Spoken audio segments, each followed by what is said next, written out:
disais que moi j'étais très heureuse de recevoir l'ensemble des 11 établissements, des 11 grandes écoles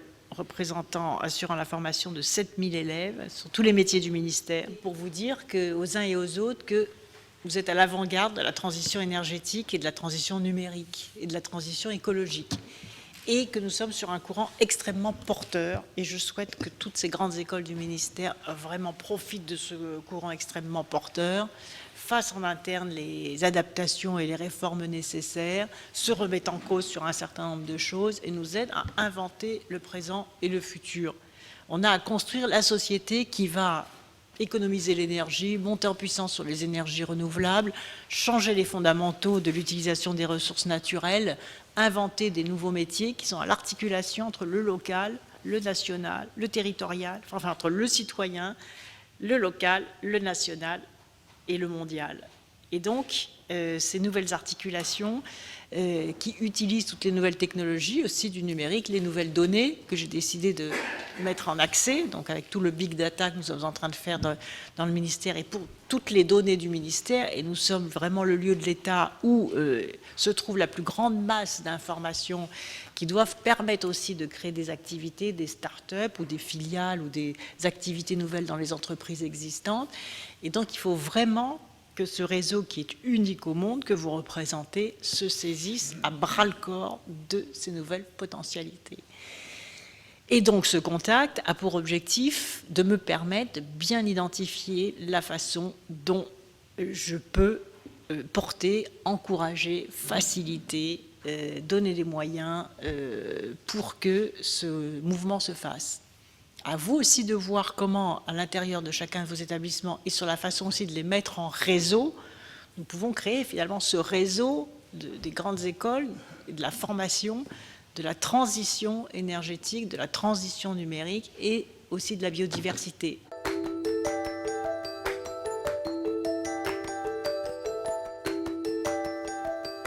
Bien sûr que l'éducation a un rôle important parce que au niveau du citoyen, chacun essaye de faire de son mieux, mais en même temps, les évolutions technologiques et les évolutions des pratiques sont bien relayées par les jeunes qui comprennent et qui ont l'occasion d'échanger au sein de notre école avec les différents points de vue, celui de la politique de l'État, celui du privé, celui de l'entreprise, et ça fait la richesse de l'école à l'heure actuelle. Donc, je m'appelle Alexandre Duchevet, je viens de l'ENAC, donc l'École nationale de l'aviation civile. Et donc le lien avec le ministère, c'est le fait que je travaille sur le projet IFAN, donc l'avion électrique d'Airbus. Et en ce moment, je suis en train de développer une application pour les pilotes instructeurs, donc ceux qui forment les pilotes, les élèves pilotes, pour les aider à organiser une séance d'instruction. L'ENSAM travaille, je dirais, au cœur des sujets en matière de transition écologique, notamment sur les questions d'environnement et de milieu marin. Pourquoi ? Parce que nous avons des orientations stratégiques, notamment à travers la directive cadre de stratégie pour le milieu marin, qui est, je dirais, une orientation de développement durable qui est prise pour le milieu marin et notamment pour permettre d'assurer un développement harmonieux des activités maritimes. Et sur ces thématiques-là, les administrateurs des affaires maritimes, les inspecteurs des affaires maritimes et plus globalement les services de l'administration chargés de la mer sur le littoral vont avoir un rôle majeur à jouer dans les prochaines années au titre d'un État à la fois régulateur sur le littoral et en mer, mais aussi d'un État développeur. Tout ça nous sensibilise beaucoup aux dimensions environnementales des politiques publiques françaises du monde maritime. Ensuite, dans les crosses également, l'aspect prévention de la pollution est très important, est une thématique qui a pris beaucoup d'importance ces dernières années, et dans les centres de sécurité des navires également. Les inspecteurs de la sécurité des navires ont notamment pour rôle d'assurer la prévention des pollutions, en s'assurant notamment que les navires soient aux normes réglementaires et techniques mondiales. L'école est très concernée par la transition énergétique et écologique, puisque le transport maritime est aujourd'hui le plus économe en termes de rejet à la tonne kilomètre, mais aussi de ce fait le premier émetteur de CO2. Et donc les armements, l'enseignement, les écoles, la recherche, donc on fait des efforts pour que le navire soit propre, économe et sûr. Donc c'est le programme Navire du futur. On se rend compte qu'il y a énormément de solutions qui existent, qui ne sont pas encore développées, parce qu'il faut que la flotte se renouvelle. Et peut-être avec la mise en place de nouvelles réglementations aussi. Mais on a des propulsions au GNL, au gaz naturel liquéfié, qui voient le jour un peu partout, surtout dans les pays scandinaves, qui sont déjà beaucoup moins polluants que les navires au fioul lourd. On a beaucoup de projets aussi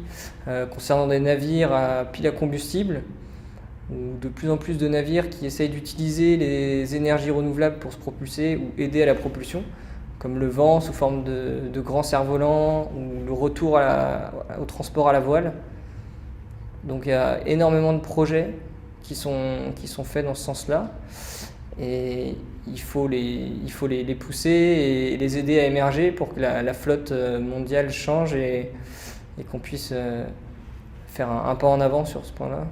L'ENM forme tous les personnels techniques de Météo France, mais depuis 2007, nous avons ouvert notre cycle ingénieur aux élèves non fonctionnaires. Donc effectivement, notre responsabilité est de les aider à s'insérer dans le marché de l'emploi, qui est particulièrement ouvert actuellement puisque beaucoup d'entreprises se découvrent météo ou climato-sensibles. Et donc à ce titre-là, elles ont besoin de conseils pour orienter leur stratégie ou bien pour se prémunir contre les risques naturels météorologiques, mais également pour influencer ce qui va se passer dans leur entreprise d'ici 10 ou 20 ans du fait du changement climatique. Il faut savoir que ce sont vraiment des thématiques d'avenir pour lesquelles les générations de nos élèves, c'est-à-dire les 20-25 ans,